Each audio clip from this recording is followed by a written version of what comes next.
الكريم أما بعد فأعوذ بالله من الشيطان الرجيم بسم الله الرحمن الرحيم واتل عليهم نبأ نوح إذ قال لقومه يا قوم إن كان كبر عليكم مقامي وتذكيري بآيات الله فعلى الله توكلت فأجمعوا أمركم وشركاءكم ثم لا يكن أمركم عليكم غمة ثم اقضوا إلي ولا تنظرون۔ اور ان کے سامنے نوح کا قصہ بیان کیجئے جب انہوں نے اپنی قوم سے کہا اے میری قوم، اگر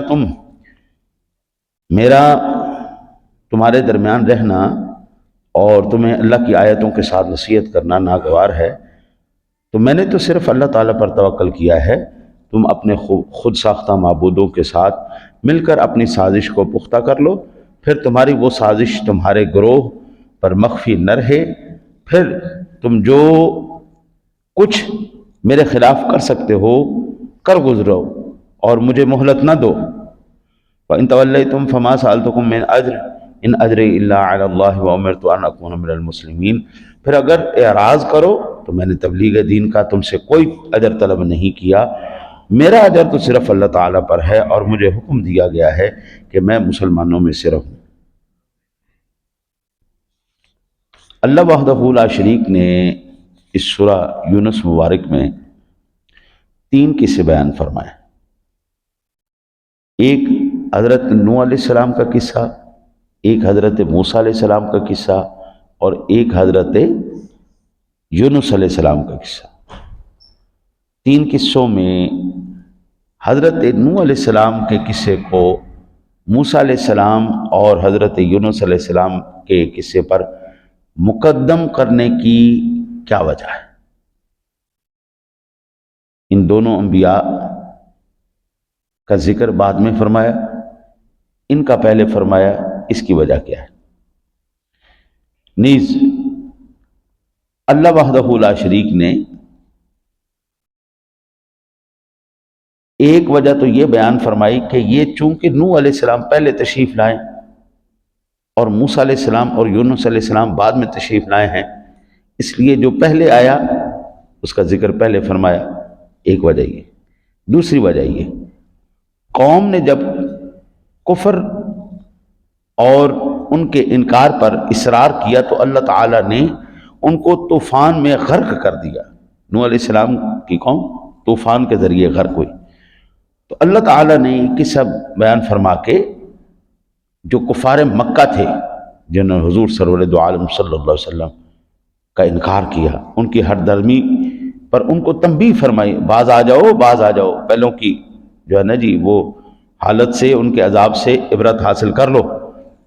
اس لیے کہ کفار مکہ نبی اکرم صلی اللہ علیہ وسلم سے مطالبہ کرتے تھے کہ اگر آپ سچے نبی ہیں تو ہمارے انکار پر کوئی آسمان سے عذاب کیوں نہیں لے آتے، اور کہتے تھے کہ ہم پر عذاب کیوں نہیں آتا، تو ان کو بتایا کہ نوح علیہ السلام کی قوم بھی ایسے ہی کرتی تھی۔ بالآخر اللہ تعالیٰ نے طوفان سے غرقابی کا عذاب ان پر نازل فرمایا۔ یاد رکھیں، یہ میں نے غالباً پہلے بھی عرض کیا تھا، اس معاشرے کے اندر کافر کا ایک ہی مزاج ہے، ہندو کا، منکر کا، منافق کا، ان کا ایک مزاج ہے۔ حضرت نوح علیہ السلام آدم ثانی کہلاتے ہیں، آدم ثانی۔ اس وقت کے ہندو کا، مشرک کا، منکر کا، منافق کا کیا نظریہ تھا؟ انبیاء کرام علیہ السلام کی مخالفت کرنا، ان کی تبلیغ کا مذاق اڑانا، انبیاء کرام علیہ السلام کے ساتھ ظلم و جبر کا رویہ اختیار رکھنا۔ اللہ وحدہ لا شریک کہ جتنے بھی حضرات انبیاء کرام گزرے ہیں ان تمام کی قوم نے، جو ان کے منکر، مشرک، منافق تھے، انہوں نے یہی سلوک رکھا ہے۔ موسیٰ علیہ السلام کی قوم کا آپ پڑھ لیں، یہ انشاءاللہ ہم پڑھیں گے۔ یونس علیہ السلام کی، موسیٰ علیہ السلام کی، جتنے بھی آقا جی علیہ السلام کے آپ دیکھ لیں، ایک مزاج رہا ہے۔ کافر کا مزاج نہیں بدلتا، ان کی ایک خاصیت ہوتی ہے، مشرک کی، منافق کی، منکر کی ایک خاصیت، کامن بات جس کو کہہ لیں کہ وہ ہر ایک میں ہوتی ہے۔ بد زبان ہوگا، بے ادب ہوگا، ادب کا ان کے قریب سے بھی نہیں ہو کے گزرے گا، بے ادب آدمی، بد زبان آدمی۔ آج آپ اس معاشرے میں دیکھ رہے ہیں کہ ہمارے معاشرے کے اندر نام تو مسلمانوں والے ہیں، لیکن نہ تو ان کے قریب سے ادب گزرا ہے، نہ ان کی زبان پر تہذیب گزری۔ حضرت نوح علیہ السلام کا قوم کو ان کے درمیان میں رہنا کیوں ناگوار کیوں تھا؟ حضرت میں آج بڑی تکلیف میں یہ بات کر رہا ہوں، نوح علیہ السلام 950 سال ان کے درمیان رہے، اور 950 سال کے اندر نوح علیہ السلام کو وہ قبول نہیں کر سکے۔ 950 سال بہت بڑا طویل عرصہ ہوتا ہے قبلہ، صدیوں پر بات محیط ہے کہ صدیوں میں بھی اللہ کے نبی کو قبول نہیں کیا گیا۔ یہ رویہ آج بھی اسی طرح برقرار ہے۔ آج ہماری عمروں کے مطابق میں آپ کو بات بتاؤں، آپ کی اکثر مساجد میں جو پرانے ائمہ کرام ہیں، کسی نے 30 سال گزار لیے، کسی نے 40 گزار لیے، کسی نے 50 گزار لیے، کسی نے 60 گزار لیے۔ اتنے سال گزارنے کے بعد بھی امام مسجد آپ کے گھر کا فرد نہیں بنتا،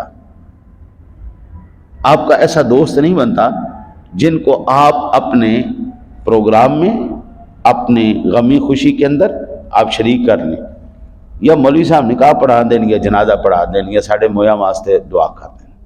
یہ 3 کام کے لیے ہیں مولوی صاحب۔ آپ کے بچوں کو پڑھا دیں، آپ کے جنازے پڑھا دیں، آپ کے نکاح پڑھا دیں، یا پھر آپ کے مرے ہوں کے لیے بخشش کا۔ بھئی یہ کام کے لیے مولوی صاحب ہے، اب اس سے کوئی فرق نہیں پڑتا وہ کتنا پرانا ہے۔ میں قادریہ مسجد میں شام نگر میں تقریباً 16 سال میں خادم رہا ہوں۔ اس دوران میرے استاد گرامی رحمۃ اللہ تعالی علیہ، ان کو میں نے اسلام پورہ بازار، اسلام پورہ وہاں کی مرکزی مسجد میں بطور خطیب وہاں پر میں نے رکھوایا۔ تقریباً کو 4 سال 5 سال کے بعد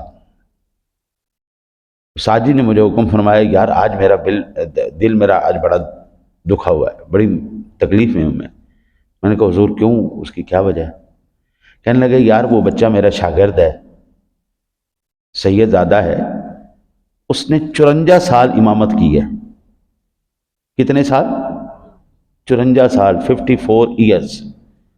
آج اس کو چھٹی کرا دی انہوں نے، آج اس کو مسجد سے 54 سال بعد جواب دے دیے۔ میں نے کہا حضور وہ تو سید زادہ ہے، قرآن بھی خوبصورت پڑھتا ہے، شریف آدمی ہے، کوئی بدماش بھی نہیں، کوئی اس کے اندر کوئی ایسی حرکت بھی نہیں، بڑا شریف آدمی، 54 سال عمر۔ میں نے کہا حضور تو ساری جوانی اور بڑھاپا اس نے ادھر دے دیا، کیا وجہ، کیوں نکالا اس کو؟ انہوں نے کہا جی وجہ کوئی نہیں ہے، انتظامیہ کہنے لگی کہ ان 4 نسلیں ہماری نا ان کی شاگرد ہیں، ہمارے ماں باپ بھی ان کے شاگرد ہیں، ہم بھی ان کے شاگرد ہیں، ہمارے بچے بھی ان کے شاگرد ہیں، ہم ان کو ڈانٹ نہیں سکتے، ہم ایسا امام لانا چاہتے ہیں جس کو ہم ڈانٹ سکیں، جس پر ہم ناراض ہو سکیں، اب ہم ان پر ناراض نہیں ہو سکتے۔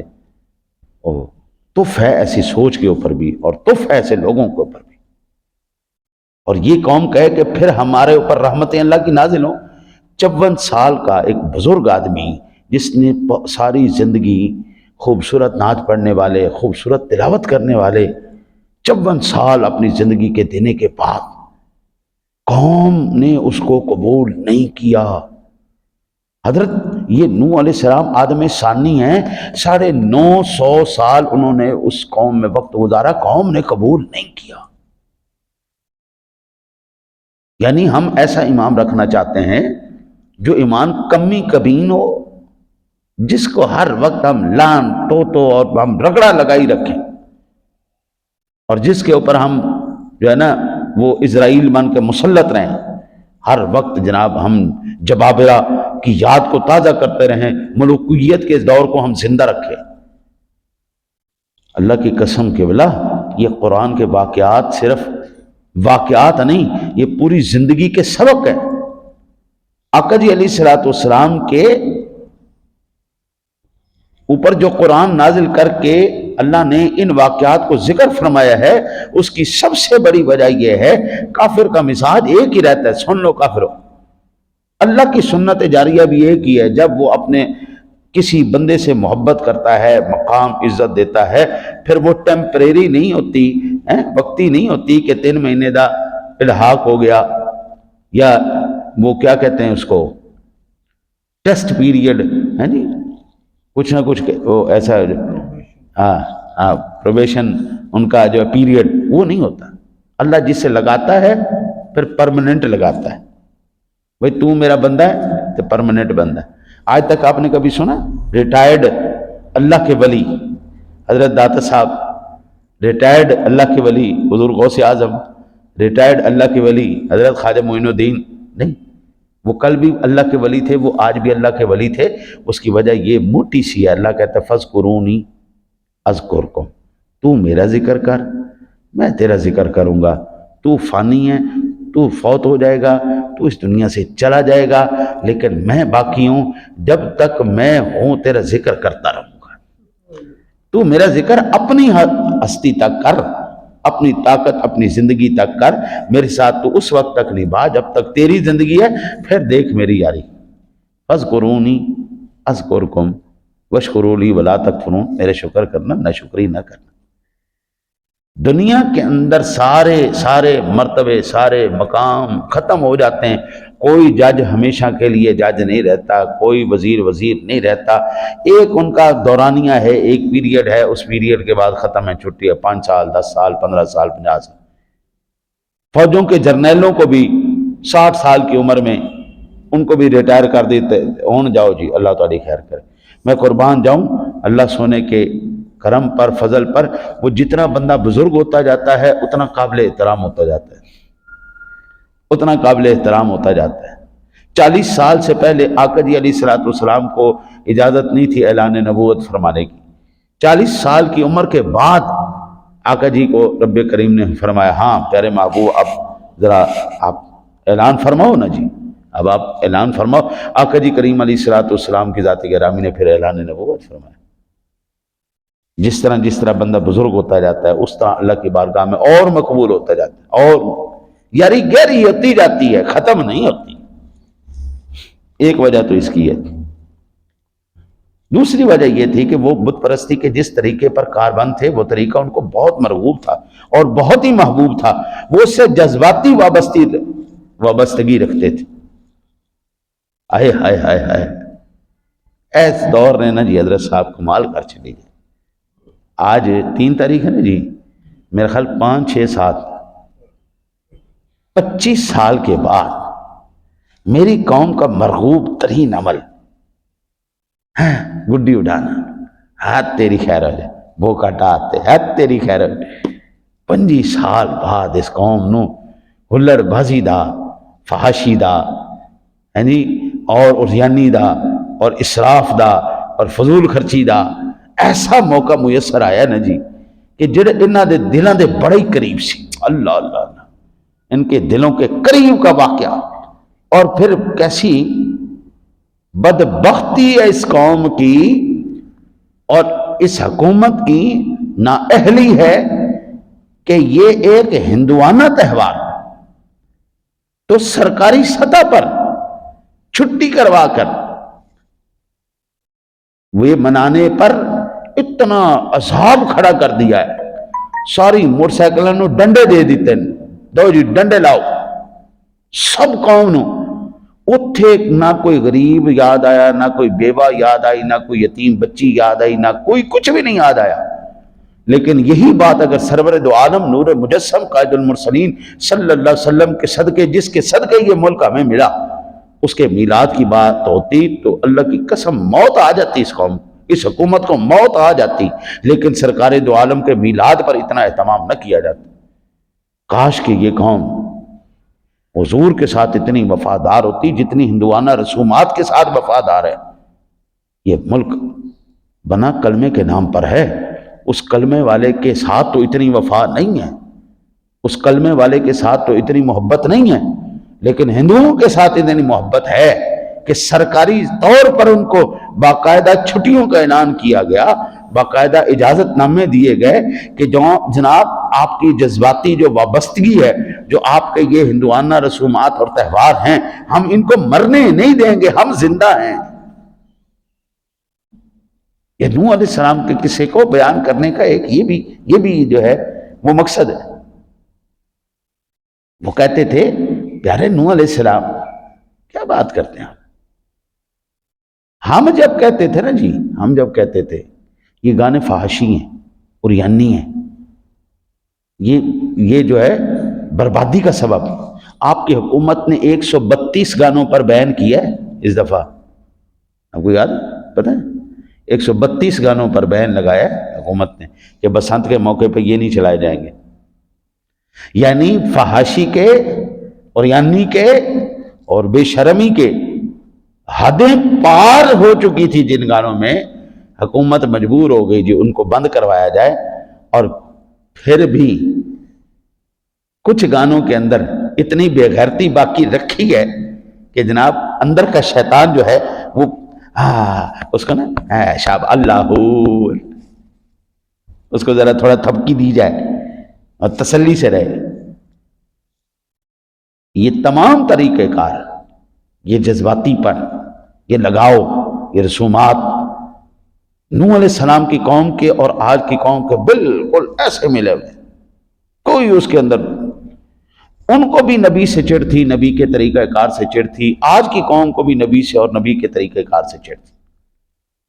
حضرت میرے مسلک کے ہزاروں علماء کو جنہوں نے ساری زندگی حضور سرور دو عالم صلی اللہ علیہ وسلم سے محبت کرنا اور کروانا سکھایا ہے، ان کو اٹھا کے جیلوں میں کیوں بند کیا گیا؟ ان کا کیا قصور تھا؟ انہوں نے کوئی ان کا جائیداد چھین لی تھی؟ ان کا ایک ہی مطالبہ ہے، اور جب تک ہم بھی زندہ ہیں ہمارا بھی ایک ہی مطالبہ ہے کہ یہ ملک کلمے کے نام پر ملا ہے، اس میں شریعت بھی کلمے والے کی ہونی چاہیے، اس میں قانون بھی کلمے والے کا ہونا چاہیے، اس میں نظام بھی مصطفیٰ کا ہی ہونا چاہیے۔ اگر اللہ رسول کے نام پر یہ ملک لیا گیا ہے، 28 لاکھ جانوں نے قربانی دی ہے، تو اس قربانی، اس خون کا حیا کرو اور اس ملک میں نظام مصطفیٰ کو نافذ کرو، نجات پھر ہی ملے گی، ورنہ حضرت اللہ کی تو سنت جاریہ ہے، یہ قرآن بار بار بتا رہا ہے۔ اسی صورت کے اندر 3 نبیوں کا ذکر کیا گیا۔ نوح علیہ السلام کی قوم نے آپ کا انکار کیا، اللہ نے اس کا کیا حشر کیا؟ عذاب میں اس کو غرق کر دیا۔ موسیٰ علیہ السلام کی قوم نے انکار کیا، اللہ نے اس کو غرق کر دیا۔ حضرت یونس علیہ السلام کی قوم نے انکار کیا، بے ادبی کی، بد زبانی کی، اللہ نے کیا ان کو صلا دیا؟ اس صفحہ ہستی سے اللہ نے ان کو مٹا دیا۔ دعا کرو اللہ تعالی ہمیں کبھی بھی ایسا